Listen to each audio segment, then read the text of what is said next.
Welcome to Rob Talks. Thank you all for your support. Here's the translation from the Mayan calendar for February 2nd, 2026 for all three calendars. First up is the long count calendar, which is being represented by 13 Baktun, 0 Katun, 13 Tun, 2 Winal, and the 5 Kin. This long count point marks the first real step forward after a period of integration and closure. The shift is quiet but intentional. You are beginning to use what you've learned rather than simply hold on to it. The 5 Kin is about when momentum begins, its movement emerging carefully after a closure. You're being asked to take one intentional step towards something you've been preparing for, and to let actions be small, clear, and grounded. This is also a time to observe how new energy responds to gentle movement. Before I move on to the Tzolk'in calendar, I'm also translating the entire Tzolk'in 13-day cycle in its own video. If you're interested, I'll link it at the end of this one. A couple of days ago we began a new Tzolk'in cycle, and the date is now 3 Eb. Eb is the road of life. It's about destiny through lived experience and conscious choices. The number 2 is about movement, activation, and outward expression. Together, 3 Eb activates the path itself. This is a day where direction matters more than speed.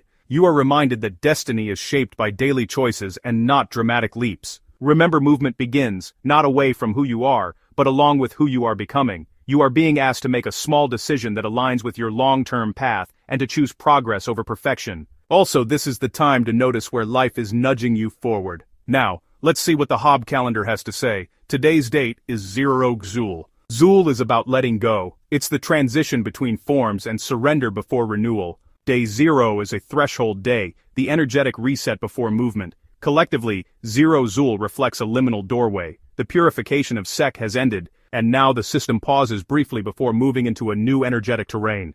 This is a day of surrender, trust, and spiritual listening. You're being asked to release expectations about how the next phase should look. Also, this is the time to acknowledge what has fully ended and to let space exist before filling it.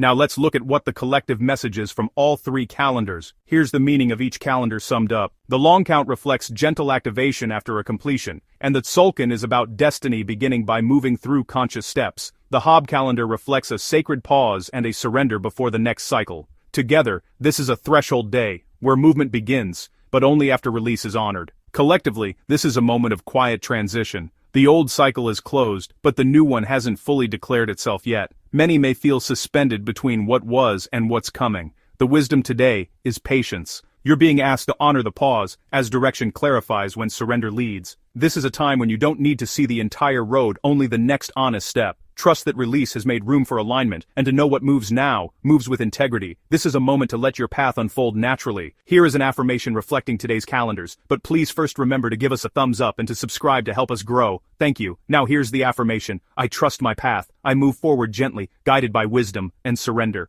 Thank you all for your support.